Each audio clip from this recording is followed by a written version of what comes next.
Yo, ito na yung match analysis natin para sa Game 1 ng RSGPH versus RRQ. Kung di nyo pa napapanood yung part 1 nito, which is yung draft analysis, pwede nyong i-check mamaya. Linawin ko lang na panalo na yung Pilipinas, hindi na natin kailangan maging bias. Parehas nating pag-aaralan yung diskarte ng RRQ at RSG dito. Di ko alam kung bakit pero parang gigil na gigil si Finn dito. Kasi mukhang wala naman talaga sa plano nila mag-contest sa Lito. Sa purple kasi nag-umpisa yung Akay, hindi sa orange. Pero nung nakita niyang low na yung buhay ng purple, nag-flicker skill 1 kagad siya. Buti na lang, grabe din yung instinct ni Demon Kite dito, kaya na-retry niya pa rin yung purple.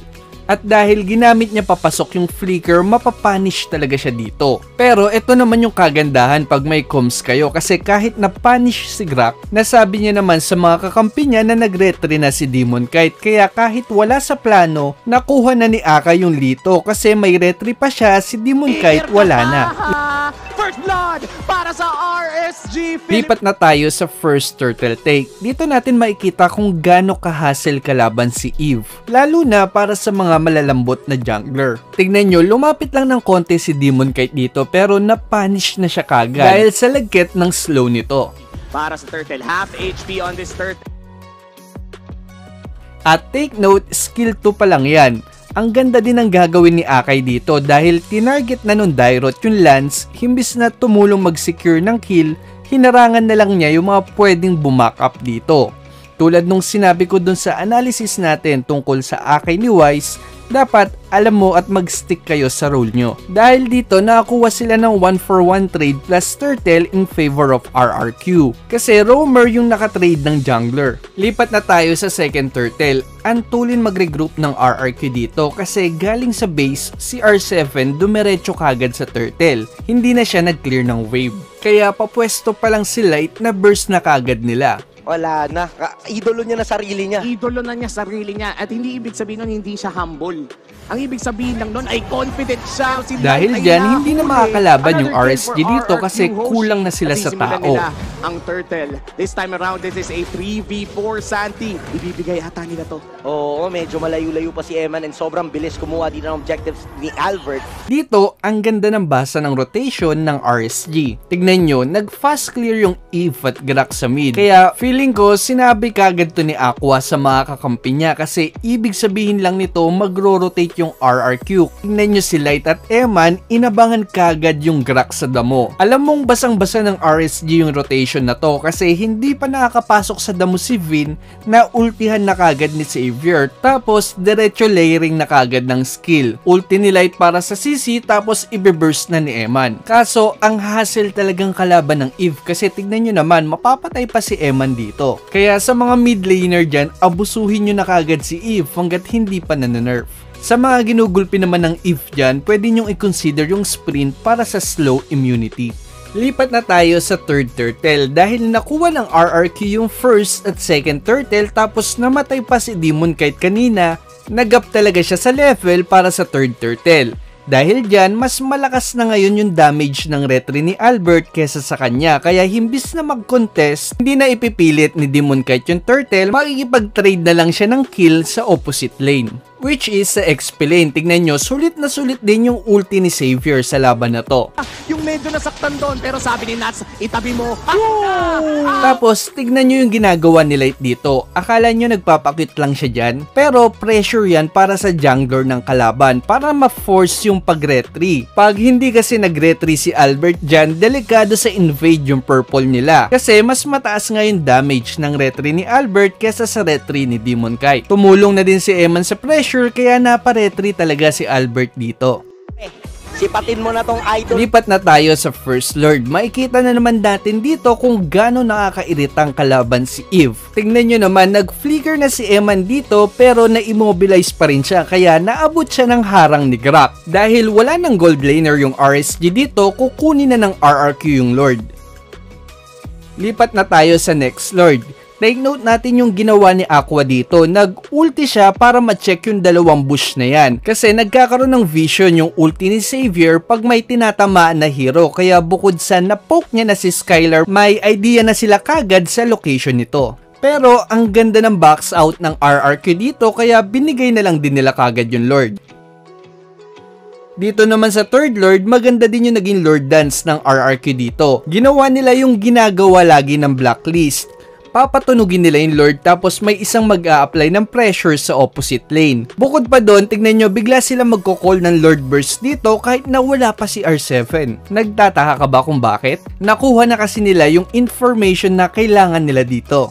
Una, alam na nila kung nasan yung location ni Kufra na pwede magbaliktad sa clash na to. Pangalawa, na force nilang gumamit ng skill 1 si Kufra na key factor para sa magandang set.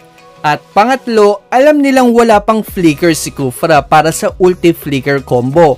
Kasi na-force nila yon ng 1539. Dito nyo makikita na importante talagang tinitake note nyo yung spell cooldown ng kalaban. At this point, wala na yung nag-iisang outplay potential ng RSG kaya burst na kagad yung call ng RRQ dito. Bonus pa na na-rebuild din ni Aqua yung position niya which is nasa bot lane at na-zone out din si Demon Kite. Kaya na-secure ng RRQ yung Lord. Napapaisip ka na ba paano nanalo yung RSG dito? Tingin ko, mental fortitude talaga. Kasi parang naging sobrang frustrated o pressure na ng RRQ sa point na to. Parang wala na silang malinaw na plano. Tignan nyo si Vin, basta-basta na lang niya uultihan yung Beatrix. Kung sa base turret niya sana pinatama yung ulti niya, may additional damage sana at saka may stun pa, baka na-burst nila yung Beatrix dito. Si Albert naman masyadong naging defensive. Hindi niya na na-follow upan yung ginawa ni Bean kasi kung tutuusin sana malapit lang siya dito, masyado niyang binantayan si Clay at saka Skylar. Kung si Wise to baka nag-heavy spin na kagad to patulak sa kalaban tapos magta-tower lock si Clint kasi may immortality naman siya dito kaya kahit mamatay siya sa tore, pang buy time lang. Si R7 naman maganda yung ginawa niya na hinarangan niya yung skill 1 ni Kufra kaso bigla din siyang nanggigil. Nakita niya na low na yung buhay ni Aqua at saka ni Eman kaya flinikera niya kagad to imbis na mag-tower lock.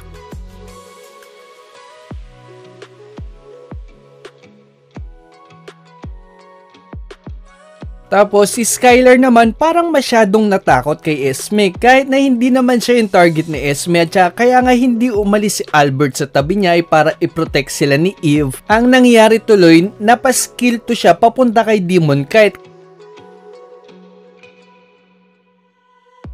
Kaya munti ka na siyang ma-burst nito. Kudos talaga kay Clay kasi si Clay lang yung kalmado pa din hanggang dito. Saktong-sakto lang yung ulti niya, sadyang mage lang talaga siya kaya hindi niya natapos yung laban kasi walang damage yung basic attack niya. Diba parang biglang nawala yung connection ng team nila. Pero hindi rin natin masisisi yung RRQ sa nangyaring to. Syempre naman high pressure match to, tapos grand finals pa. Imagine nakatatlong Lord na kayo tapos hindi nyo pa rin matapos-tapos yung laban, manggigigil ka talaga. At saka baka marami pa tayong bagay na hindi na consider kaya hindi natin na-gets kung bakit bigla naging ganun yung desisyon nila. Pero dahil sa clash na to, dito na magbabago yung flow ng laro. Lipat na tayo sa pang-apat na Lord. Ang main strategy talaga ng RRQ sa tuwing may Lord Dance ay i-eliminate kagad si Light kasi siya yung may hawak ng outplay potential ng RSG. Kaya nung nagka-chance sila, i-burst kagad nila si Light as in full skill talaga yung gagawin nila dito. Ulti ni Akai, ulti ni Grak, tapos mag-ulti din si Eve. Ito yung unang miscalculation na nakita kong ginawa ni Clay sa laban na to. Kasi hindi niya kinonsider yung paangat na skill ng Lord kaya na-cancel yung ulti niya. At dahil dyan, malaya na si Eman, wala nang kayang mang-zone sa kanya, tignan nyo. Magda-dash in pa yung papasok, hindi niya natitipirin yung dash niya panakas. Ang ganda din ng diversion na ginawa ni Nuts dito, nasira yung form ng RRQ. Papasukin pa ni R7 si Eman pero papalagan niya na yan, tapos mapapa-flicker out na si R7 sa sakit. Tignan nyo, magda-dash in pa si Eman tapos flicker papasok. Sobrang tapang ni Eman dito kasi may immortality siya at saka has close. Dahil walang ulti si Eve, walang makakapigil sa kanya sa pagkilos ngayon. Dalawa lang yung natira sa RRQ kaya irerekta na nila to. Ikakat na ni Nuts yung wave kahit na nandiyan pa yung Clint at saka yung Grak kasi hindi naman siya kayang pigilan ng mga yan. Tapos, ito yung miscalculation ni Albert. Hindi niya siguro in-expect na mababurst siya kagad dito kasi kanina pa defensive yung playstyle ng RSG. Ito naman kay R7, error talaga to kasi kalahati na lang yung buhay niya tapos nakita niyang nagcha-charge na si Light pero hindi pa rin siya bumak.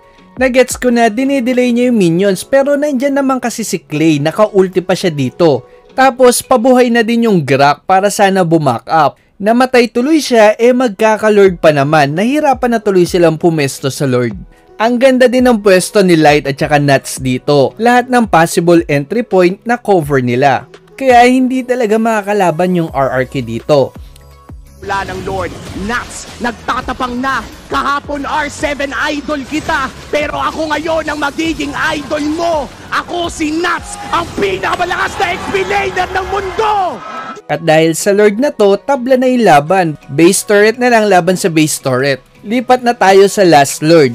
Sa unang tingin, parang same na Lord Dance lang yung gagawin ng RSG dito. Ipre-pressure nila yung opposite lane, tapos pag nag-react yung kalaban, saka nila i-burst yung Lord. Pero may twist dito kasi hindi tulad ng RRQ na nakafocus lang sa Lord. Yung RSG, unti-unti din nilang pinopoke yung RRQ habang naglo-Lord sila. Tignan nyo, mag-ulti si Aqua pang poke, tapos ulti ulit pag cooldown, si Nuts naman ipopoke na si Albert at saka si Clay. Hanapin niya si Albert, si Clay, nandun din sa gilid. Half HP on this Lord. This is the game-breaking Lord of the game.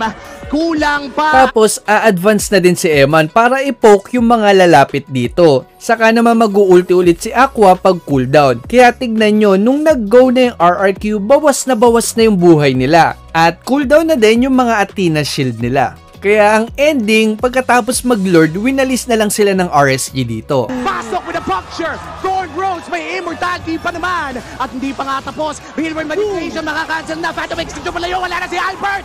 Pero mapapabagsak din naman si Demon Kai. Pero sobrang din para kay Evan! Tatlo na yan!